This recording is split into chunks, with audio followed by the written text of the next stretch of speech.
Oke guys, jumpa lagi di channel bisnis online ala Sirtiman. Kali ini akan membahas tentang bagaimana caranya kalau punya barang yang nggak laku. Ya, ini sebenarnya masalah yang banyak sekali ya dari pengusaha penjual. Ya, kita semua ingin barangnya laku gitu. Cuma kenyataannya ya ternyata barangnya tidak laku dan nongkrong di gudang, apa sih, pokoknya numpuk di gudang gitu ya. Jadi sebagai pebisnis kan kita harus cari solusi gimana caranya barangnya laku gitu ya. Kalau enggak kan ya pertama ya nyempit-nyempitin gudang, ya kedua ya kita harus refresh barang ya untuk pelanggan atau yang punya toko di pinggir jalan. Mereka pengen lihat tokonya tuh dinamis gitu, ganti-ganti terus barangnya, ada sesuatu yang baru terus. Kalau barangnya itu aja orang akan bosan gitu ya. Nah, di sini Sirman menemukan beberapa cara ya yang bisa dicoba. Ya, jadi silahkan aja dicoba. Semoga ada perubahan ya. Semoga produk-produk atau barangnya yang di gudang ini bisa laku terjual. Oke, kita lanjut ke peta berikut ini, peta mind map ya. Di sini sebelumnya ya, Sirtiman mau iklan dulu. Kalau video ini disponsori sama Sirtiman sendiri, juga bisa dapatkan produk digital Sirtiman ya di situs ratakan.com. Cari Sirtiman, nanti akan keluar produk-produk Sirtiman. Ada yang gratisan, ada yang murah, ada yang template dan lain-lain, software dan lain-lain. Jadi jangan lupa untuk kepoin, mampir ke Ratakan Sirtiman. Oke guys, jadi lanjut kita ke pembahasan.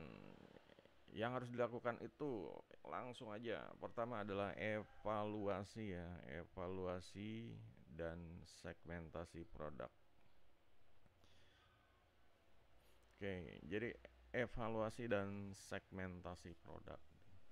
Jadi barang ini dicek dulu, barang yang laku ini, barang yang nggak laku ini kenapa bisa gitu. Apakah emang kurang diminati, atau ada masalah dengan penawaran dan cara penyajiannya.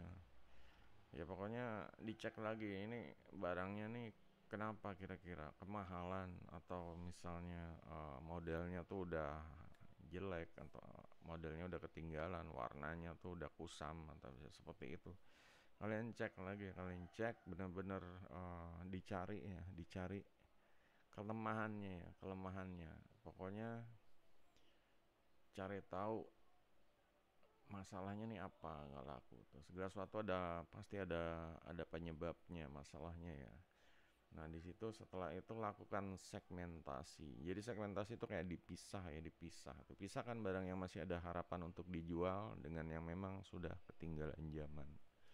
Jadi barang emang udah lama banget ya, udah mungkin 5 tahun, 1 sampai 5 tahun, sama barang yang belum setahun itu dipisah gitu. Kalau barang yang masih sebulan ini masih tergolong baru ya. Kalau udah setahun ini mulai dipisah-pisahin dulu deh. Nanti ambil keputusannya, masalah mau diapain ini nanti di yang pembahasan berikutnya. Oke, diskon dan promo bundling ya, diskon dan promo bundling. Ini salah satu yang harus dicoba. Tawarkan diskon besar atau buat paket bundling ya. Jadi diskon besar 70%, 90%, beli itu ya apa. Ya pokoknya uh, ngeprint lah seperti itu, angka persen-persen, tempelin di depan-depan toko. Jadi orang lihat berapa persen, persen. Mungkin dikasih background merah, tulisan hurufnya putih persen. Jadi orang tuh kontras banget ngeliat dari luar pinggir jalan. Wah, ada diskon nih, keren nih. Pengen jadi kepo, diskonnya gede banget apa sih gitu. Jadinya orang tuh terpanggil gitu ya, kepo. Nah, di sini misalnya diskonnya nggak cuma harga ya, cuma ada juga promo bundling gitu ya. Jadi beli 2 produk dapat diskon khusus atau beli produk A gratis produk B. Nah, di sini kreativitasnya guys. Misalnya beli blender dapat mixer ya, seperti itulah satu pasangannya ya. Misalnya beli pisau dapat talenan ya, seperti itu pasangannya. Seperti ini kita harus cari ya, produk yang berhubungan ya. Ini cara klasik yang masih ampuh untuk menggerakkan barang di gudang ya, seperti itu. Jadi kalau main ngabisin ya emang harus di bundling di paket-paket, dipahe-pahe ya, kayak gitulah. Jadi ya pembeli akan merasakan apa ya, aduh beli 2 dapat diskon, atau beli beli beli produk A gratis produk B kan enak gitu. Beli blender gratisnya mixer kan enak gitu, seperti itu. Itu bundling ya. Jual di platform marketplace. Next ya. Ya jadi kalau misalnya kita udah jualan misalnya di Shopee, terus masih sepi gitu, atau malah nggak jualan sama sekali ya di marketplace, itu manfaatkan guys. Ini udah zamannya serba digital, orang udah belanja pakai handphone, orang udah pokoknya barang datang di rumah. Ini harus dimanfaatkan semua. Kalau bisa ya, semua marketplace itu barang kita ada di situ. Setiap marketplace itu punya pelanggan masing-masing ya, punya orang yang suka ya, suka masing-masing. Gue suka di Bukalapak, gue suka di Shopee, gue suka di Tokopedia. Gue suka di Shopee barangnya murah-murah, gue suka di Tokopedia barangnya apa sih, pengirimannya cepat ya, seperti itulah. Orang-orang punya pemikiran sendiri. Jadi jangan cuma mengandalkan satu channel penjualan. Pasarkan barang-barang di platform marketplace seperti ya tadi, Tokopedia, Shopee atau Lazada. Banyak konsumen yang hobi belanja diskon di sana, seperti itu. Next, kita gunakan media sosial dan influencer marketing. Ya ini udah zamannya digital ya. Ya semua orang tuh boleh dibilang punya akun sosmed. Dan ini kita kalau nggak muncul di handphonenya dia, istilahnya di sosmednya dia, ini kita akan ya nggak ada yang beli gitu loh ya, orang pasti akan beli, mereka akan beli yang muncul di handphonenya dia, seperti itu.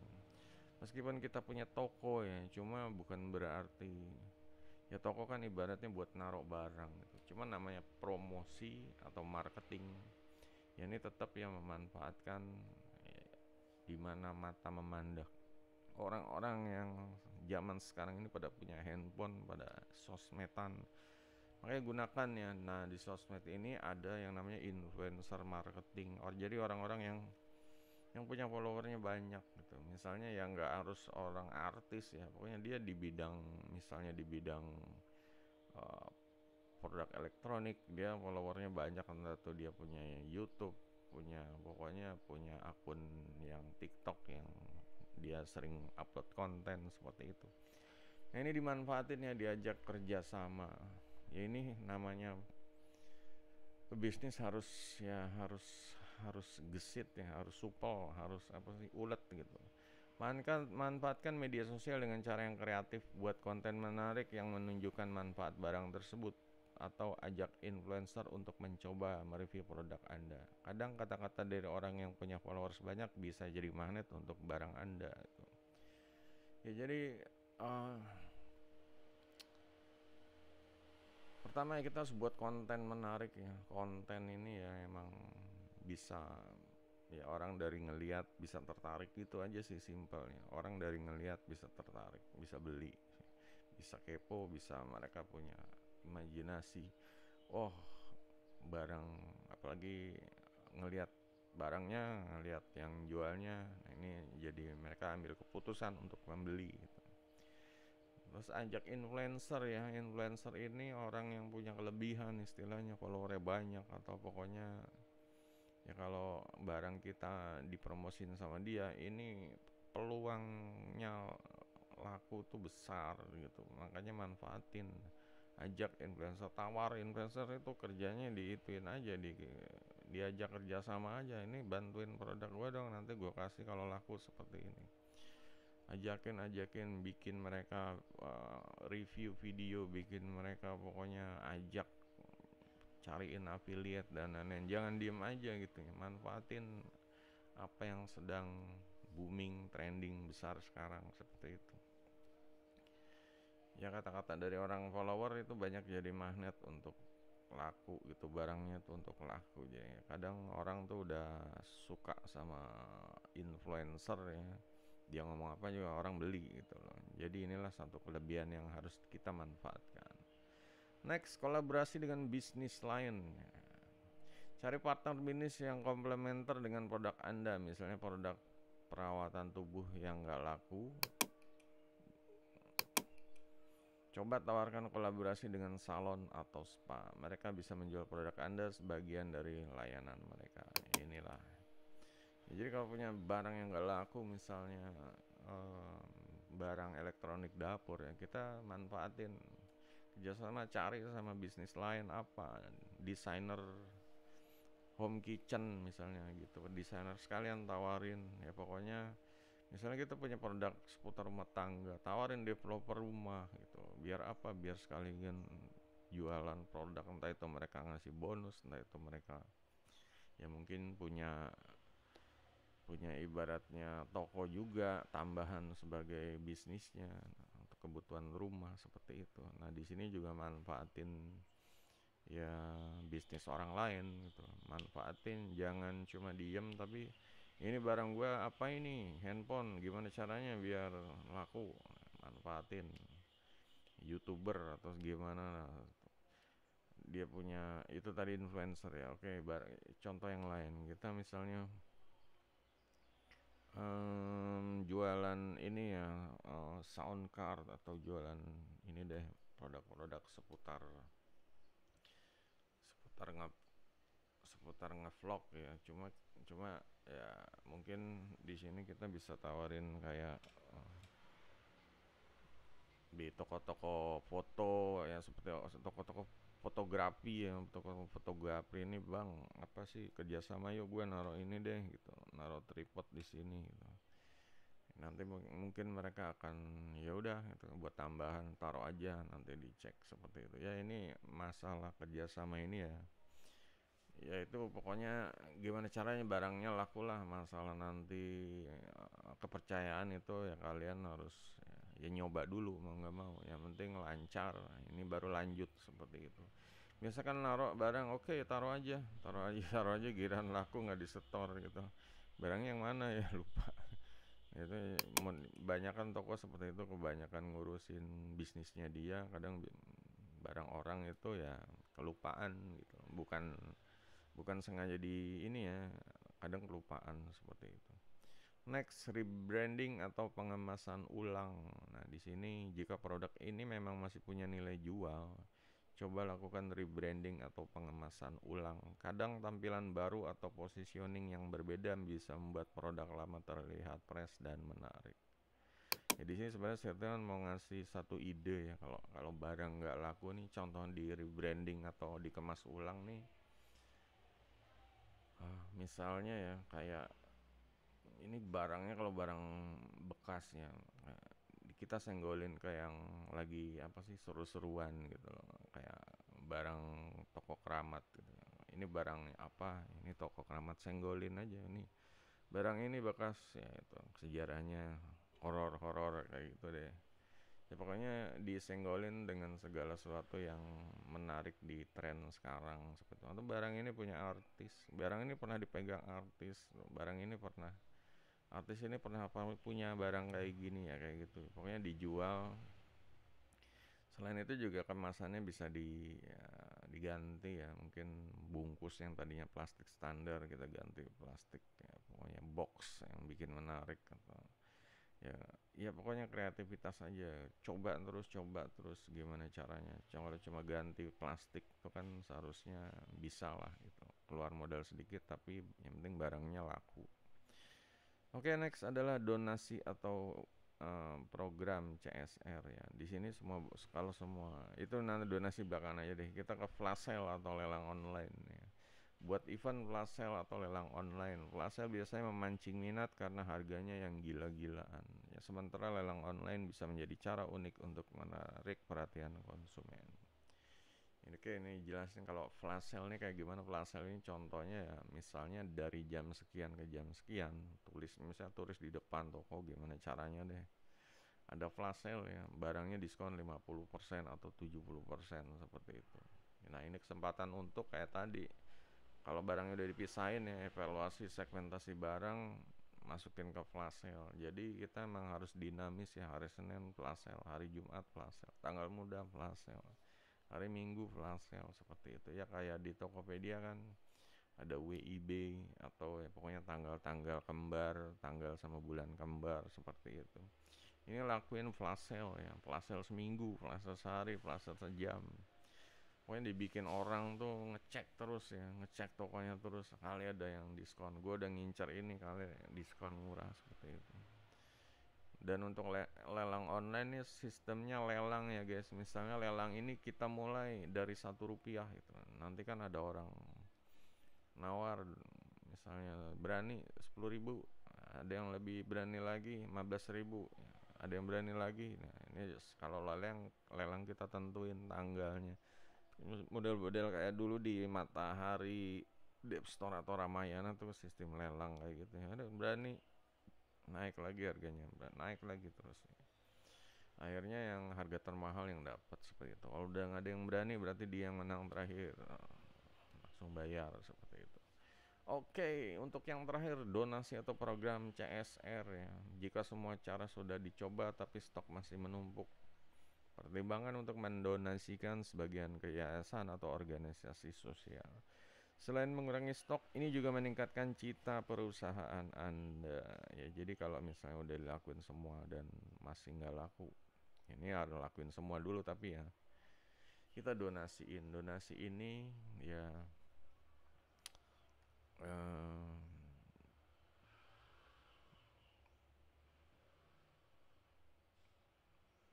istilahnya tetap ya ada aksi, ada reaksi. Kalau kita mendonasikan atau istilahnya memberikan ke orang lain, mengasih manfaat produk ke orang lain, pasti kita akan mendapatkan balasan ya, entah itu mungkin tokonya rezeki rame terus, seperti itu. Jadi donasi ini bukan berarti istilahnya buang barang gitu, tapi istilahnya memindahkan value ya. Cuma tetap aja setiap kegiatan baik, hal yang baik akan ya ada imbalan sesuatu yang baik, seperti itu.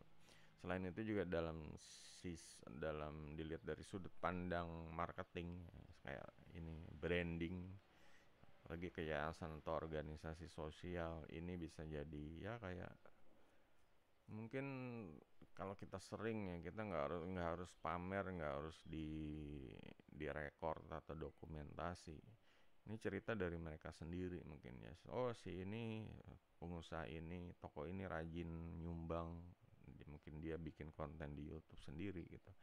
Nah, inilah yang membuat brand kita ya, atau toko barang kita nih jadi terkenal dengan sendirinya ya. Karena kita mau gimana lagi, barangnya udah nggak laku, ngelakuin segala cara juga nggak keluar ya, nggak laku-laku. Yang mau kita donasiin deh gitu. Dan ya ini kalau orangnya istilahnya mensupport balik ke kita ya, pasti akan ada ibaratnya promosi gratis ya, citra perusahaannya bisa meningkat, maju, seperti itu, bisa terkenal, populer ya. Oke, jadi itu guys, semoga untuk yang punya barang yang nggak laku ya bisa dapat semacam ya masukan ya, bisa ya dicoba ya, entah 2 atau 3 hal dulu dicoba ya. Kalau promo sama flash sale ini seharusnya dicoba ya, ini emang kecepatannya nih emang tinggi nih kalau promo mas flash sale, dan kita masih bisa lakuin sendiri gitu loh. Nah untuk influencer ya emang harus nunggu konfirmasi dari influencer dulu ya. Sementara kalau marketplace ini waktu waktu daftarnya ini, daftar-daftar juga makan waktu, juga ngelisting produknya makan waktu, dan tanya jawab pembelinya juga makan waktu ya. Ini untuk collab dengan bisnis lain juga begitu, butuh kepercayaan sama pebisnis lain, nggak bisa langsung mereka mau, banyak penolakan sama kayak influencer ya, banyak penolakan ya, cuma tetap itu harus dilakuin ya, bikin jadwal khusus seperti itu. Untuk rebrand sama pengemasan ya dicari cara kreatifnya ya.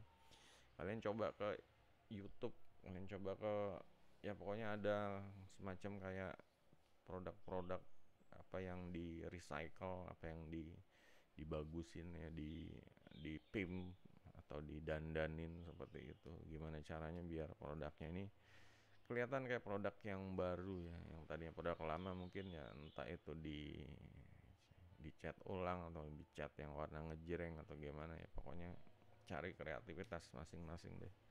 Yang jelas pertama harus rajin pisahin barang yang ini dulu ya, berdasarkan ya harapan laku, tinggal waktunya, lamanya barang, dan harapan laku atau enggaknya seperti itu. Oke guys, semoga kontennya bisa jadi masukan ya, bisa jadi tambahan agar kita bisa lebih getol untuk ngelakuin barang ya. Kadang barang yang nggak laku bikin kita stres, bikin kita bingung ya. Ini barangnya banyak, kita jadinya blunder kepikiran. Nah dengan melakukan poin-poin ini yang Sirtiman share, semoga ya bisa ngurang-ngurangin stok gudang deh barangnya. Semoga laku ya, laku setengah atau laku ya, pokoknya jalan lancar jaya seperti itu. Oke guys, kalau ada yang mau ditanya silahkan ya, tulis di kolom komentar. Jangan lupa jempolnya. Sampai jumpa video berikutnya. Goodbye.